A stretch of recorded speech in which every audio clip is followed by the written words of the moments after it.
अपने YouTube channel SB coaching class में आपका हार्दिक स्वागत एवं अभिनंदन करता हूं। तो आज हम पढ़ेंगे क्लास 10th की मैथ में एक्सरसाइज 4.6 है ना, जो कि आपके द्विघात समीकरणों के मूलों की प्रकृति को बताता है कि मूलों की प्रकृति कैसे निकालेंगे, क्या मूल हमारे वास्तविक होंगे, कब वास्तविक नहीं होंगे, बराबर नहीं होंगे, है ना, और कब वास्तविक होंगे।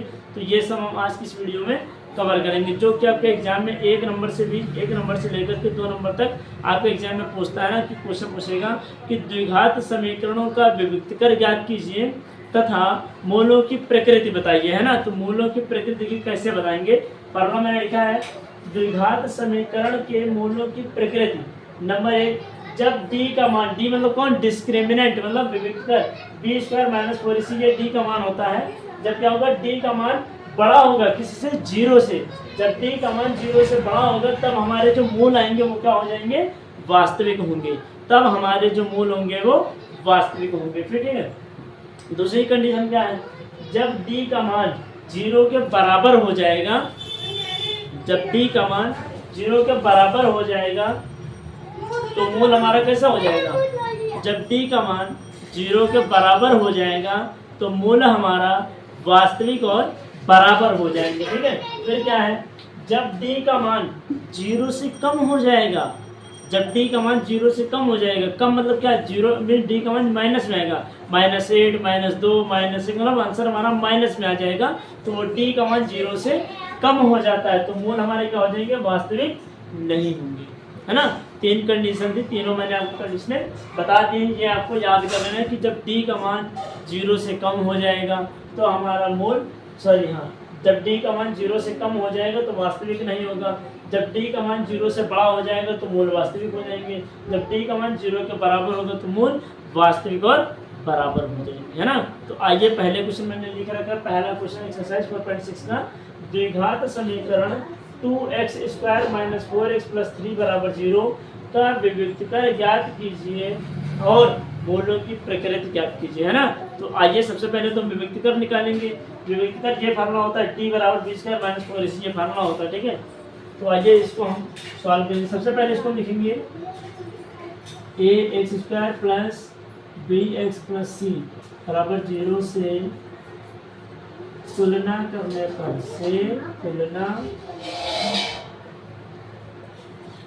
पर, है ना, तुलना कीजिए तो a बराबर क्या हो जाएगा, a बराबर देखिए सभी में a बराबर हो जाएगा 2, b बराबर क्या हो जाएगा -4, c बराबर क्या हो जाएगा 3, तो ये हो गया c बराबर 3, है ना।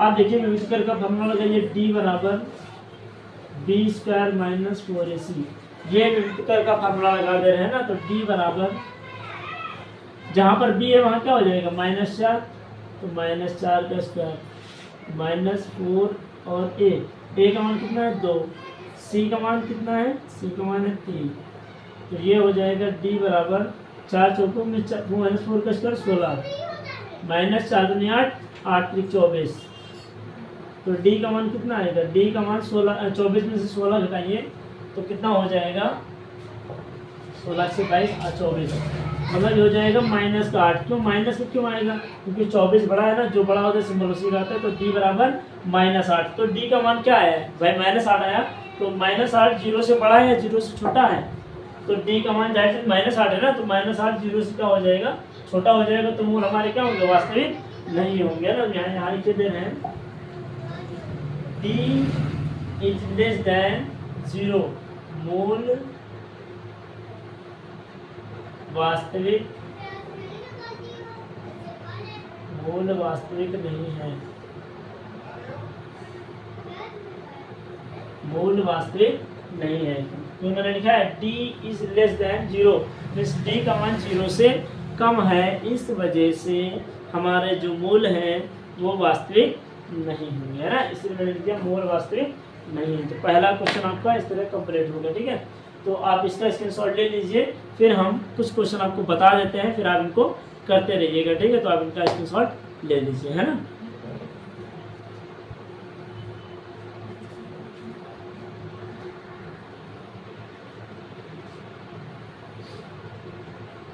तो आइए दोस्तों अब हम शुरू करते हैं। हमारा दूसरा क्वेश्चन क्या है, द्विघात समीकरण 3x² - 2x + 1/3 = 0 का विविक्तीकर ज्ञात कीजिए तथा मूलों की प्रकृति ज्ञात कीजिए, है ना।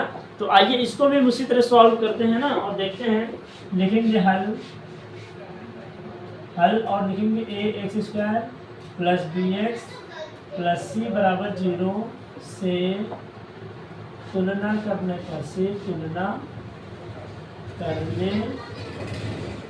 पर है ना, से तुलना करने पर। चलिए तुलना कराते हैं। तो a बराबर क्या हो जाएगा, a बराबर 3, b बराबर -2 और c बराबर 1/3। तो विविधता फार्मूला लगाइए, d बराबर b² - 4ac। ये मैंने फार्मूला अप्लाई कर दिया। तो b के लिए क्या हो जाएगा, -2 का स्क्वायर -4 और a का मान कितना 3, c का मान कितना 1/3। ये हो जाएगा 3 से 3 कैंसिल हो जाएगा, है ना। तो -2 का स्क्वायर 4 और ये हो जाएगा 4 से 4 घटा दीजिए, क्या आएगा 0। तो जब 0 का आया है तो मूल हमारे क्या हो जाएंगे, मूल हमारा जब d का मान बराबर 0 हो जाता है तो मैंने क्या लिखा, 4 - 4 मतलब d का मान 0। तो जब d का मान 0 होगा तो मूल हमारे क्या हो जाते हैं, वास्तविक। लिखेंगे मूल वास्तविक होंगे। ये हमारा पहला क्वेश्चन कंप्लीट है ना। इसी तरह हमको ये क्वेश्चन लगाना है। तीसरा क्वेश्चन तो क्या है, x² - 5x - 7 बराबर 0 का विविक्तीकर ज्ञात कीजिए तथा मूलों की प्रकृति ज्ञात कीजिए, है ना। तो ये क्वेश्चन दिया है, चलिए इसको सॉल्व करते हैं। इसको भी तुलना उसी तरह कराएंगे। लिखेंगे हल और क्या लिखेंगे, ax² plus bx plus c बराबर 0 से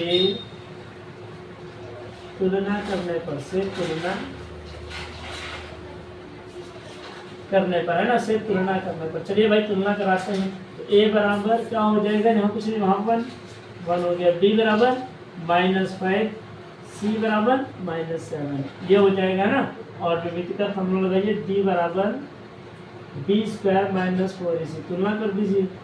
तो b का मान कितना है, -5 -5 का स्क्वायर -4a, a का मान 1, c का मान -7, है ना। तो ये हमारा क्या हो जाएगा, -25 माइनस प्लस और 7 चौक 28, 28 गुना 28। तो d बराबर कितना हो जाएगा, 8 5 13 53। अब बताइए d का मान प्लस में आया है माइनस में, तो d का मान प्लस में आया है, जाहिर सी बात d का मान क्या हो जाएगा, d का मान मीन्स यहाँ d इज ग्रेटर देन 0। और जब d का मान 0 से बड़ा होता है तो मूल हमारे क्या हो जाएंगे, मूल हमारा होगा